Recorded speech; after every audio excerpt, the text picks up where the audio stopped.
Ada sebuah topik menarik dan saya yakin Anda akan sangat-sangat tertarik dan Anda akan penasaran untuk menontonnya sampai selesai. Jangan skip satu kali pun video ini karena video ini akan menjawab semua yang Anda cari selama ini dan bisa jadi ini misteri yang belum pernah Anda pecahkan. Bagaimana cara menipu otak kalian agar semuanya itu jadi gampang. Bahkan yang Anda anggap paling sulit sekalipun semuanya jadi gampang. Gimana? Selanjutnya.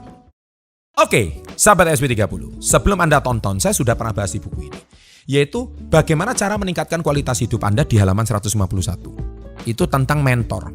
Kemudian, saya juga bahas bahwa sukses salah satunya butuh mentor. Kami sih siap, saya sih punya ratusan mentor untuk mendidik kalian di komunitas Yes. Cek di sini, ya, yaitu Recommended Mentor SP30. Saya sudah membuat ini kurang lebih sekitar hampir 7-8 tahun. Sudah banyak yang kualitas hidupnya berubah berkat komunitas kami. Tapi tetap saja ada yang sebagian dari mereka yang bergabung, mereka masih saja mengeluh, mereka masih merasa kesulitan. Nah, setelah saya pelajari apa permasalahan utamanya, yaitu kadang kita bingung melihat orang yang sama sekali tidak stres atau enjoy ketika mereka melakukan sesuatu yang sulit bagi Anda. Contohnya adalah lari, jogging. Anda ngomong, saya jogging 1 putaran aja sulitnya luar biasa, Pak. Terus kemudian Anda lihat mungkin Tan Boy Kun, kok dia bisa makan nasi padang sampai 15 bungkus contohnya. Waduh Pak, saya 1 bungkus saja udah kenyang. Dan masih banyak kesulitan-kesulitan yang Anda anggap sulit, tapi bagi orang itu gampang sekali melakukannya.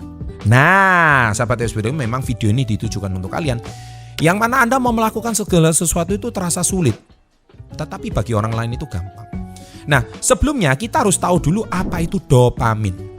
Dopamin itu adalah sebuah hormon yang ada di dalam tubuh kita, di mana hormon dopamin itu adalah sebuah hormon yang mencari kesenangan. Kalau bahasanya Anthony Robbins, motivator dunia, dia bilang otak itu cuma mau melakukan 2 hal. 1, gain pleasure, mencari kesenangan. Yang ketiga, avoid pain, menghindari rasa sakit. Nah, dari sini udah sangat jelas bahwa setiap orang itu mencari yang namanya rasa senang. Kalau orang yang kecanduan alkohol, itu biasanya dia itu contohnya 1 hari minum alkohol. Contohnya 1 botol bir, maka dia akan mencari kesenangan 1 botol bir. Dan Anda tahu apa yang terjadi? Ketika sudah terbiasa 3 bulan, maka 1 botol sudah tidak rasa senang lagi. Maka Anda akan mencari bir kedua, baru Anda merasakan sensasinya. Intinya dopamin itu adalah solusi sesaat dari otak Anda untuk mencari rasa senang. Sama seperti ketika orang gemuk. Dia ngomong, saya ini terbiasa makan nasi. Kalau saya nggak makan nasi, Pak, rasanya mau mati rasanya.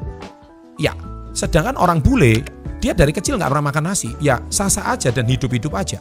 Kita orang Asia nggak bisa, terutama orang Indonesia. Nah, berarti bagaimana lepas dari makan nasi?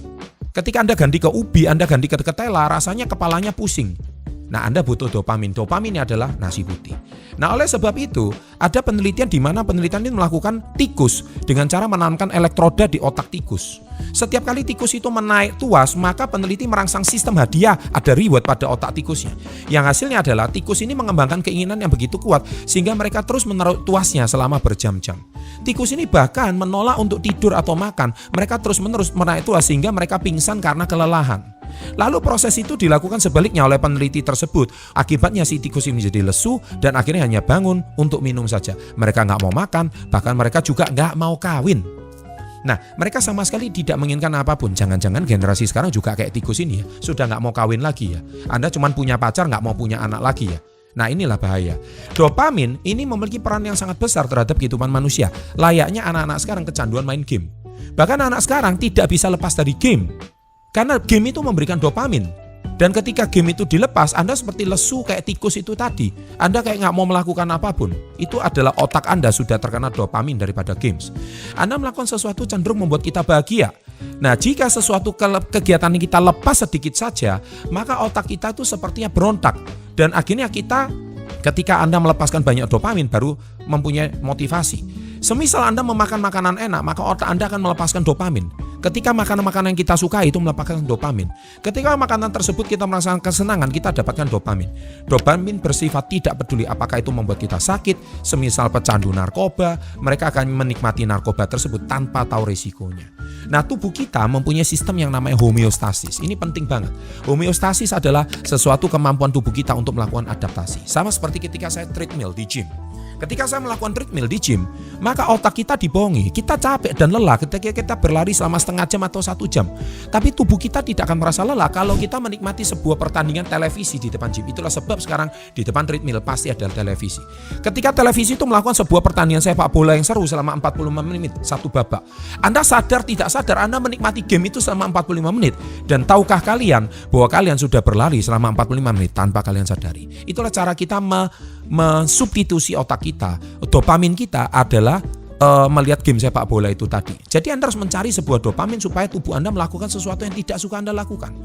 Namun homeostasis memanifestasikan dirinya melalui toleransi. Nah, ketika seseorang jarang minum alkohol akan mabuk dengan sangat cepat. Tapi orang yang sering minum alkohol, dia harus mempunyai tingkat alkohol baru dia mempunyai toleransi. Contohnya pemabuk, dia akan mabuk kalau dia sudah minum 3 botol. Nah, ketika dia udah terbiasa 3 botol, tubuhnya homeostasisnya, dia akan mengadaptasi untuk bahwa 3 botol sudah tidak terasa lagi. Terus minum botol keempat baru pemabuk. Sedangkan orang yang tidak biasa minum alkohol, jangankan setengah botol, dia minum 2 sendok aja dia sudah sangat mabuk. Itulah homeostasisnya. Nah, semisalkan kadar di dopamin otak Anda tinggi, tubuh Anda akan mencari cara agar kembali ke titik itu sehingga tubuh itu akan dianggap normal. Itulah namanya homeostasis. Jadi setiap orang kadarnya itu beda-beda. Oleh sebab itu, cara untuk seseorang kecanduan main game daripada belajar karena dopaminnya dihasilkan dengan cara yang tidak sama. Maka Anda merasa aneh, kenapa kudu buku kok dia itu merasa happy banget, padahal itu sesuatu yang membosankan karena dopaminnya adalah membaca buku. Nah, oleh sebab itu orang itu kalau pecandu narkoba dia sulit keluar. Kenapa? Lonjakan dopaminnya itu dia memang sangat tinggi. Ketika orang kecanduan putau, kecanduan narkoba apapun itu, dia akan merasakan toleransi yang sangat tinggi. Nah, ketika toleransi dopamin tinggi, maka Anda tidak dapat lagi menikmati lagi perilaku dopamin yang rendah. Jadi adakah cara mencegah ini? Ada. Itu namanya detox dopamin. Catat itu, detox dopamin. Nah, detox dopamin yaitu Anda melakukan segala sesuatu. Sisihkan 1 hari di mana Anda menghindari semua kegiatan yang merangsang. Contohnya, Anda kecanduan gadget. 1 hari bisa nggak Anda lepas gadget? Anda melakukan segala sesuatu yang keluar dari gadget. Dan rupanya Anda mampu melakukan bisa. Anda akan berhenti membanjiri otak Anda dengan dopamin dalam jumlah yang sangat tinggi karena reseptor dopamin Anda telah pulih. Kalau tidak, reseptor dopamin Anda akan menentukan status seperti itu. Contoh, Anda 1 hari live nonton gadget, contohnya 16 jam. Anda nggak sadar. Anda nonton YouTube, Anda nonton IG, apalagi kecanduan TikTok selama 16 jam. Bisa nggak Anda detox dopamin, yaitu selama 1 hari saja, tidak melakukan segala sesuatu itu selama 16 jam. Inilah yang dilakukan para terapis untuk pecanduan narkoba. Sehingga mencoba 1 hari penuh bersenang-senang sedikit pun Anda tidak menggunakan internet atau teknologi. Intinya Anda meminimalisir sehingga ketika Anda sakau atau ketika Anda itu kecanduan, Anda disubstitusi otak Anda untuk melakukan hal yang lain. Detox dopamin bisa dilakukan dengan cara melakukan pekerjaan yang sulit, lalu melakukan suatu aktivitas yang mereward diri sendiri dan dilakukan secara berulang-ulang. Itulah sebab saya juga di buku saya Success Before 30 di sini, saya juga melihat ada bab yang tepat, yaitu bab kedua tentang alat, di mana itu berbicara tentang komunitas. Nah, komunitas itu juga penting untuk Anda detox dopamin. Karena dopamin Anda, kalau gamers kumpulnya sama gamers, pemabuk kumpulnya sama pemabuk. Anda harus change your community. Ketika Anda saat ini anak-anak muda, Anda butuh sebuah bisnis, Anda butuh sudah tempat untuk pengembangan diri, membuat tempat Anda lebih maju, saya sudah ciptakan komunitas Yes untuk menghadirkan kepada Anda, untuk menjadi diri Anda yang menjadi lebih baik. Saya rasa detox dopamin adalah solusi yang terbaik untuk Anda. Dan demikian video ini saya bisa berikan. Semoga Anda tahu bagaimana cara melakukan segala sesuatu menjadi gampang. Salam hebat luar biasa.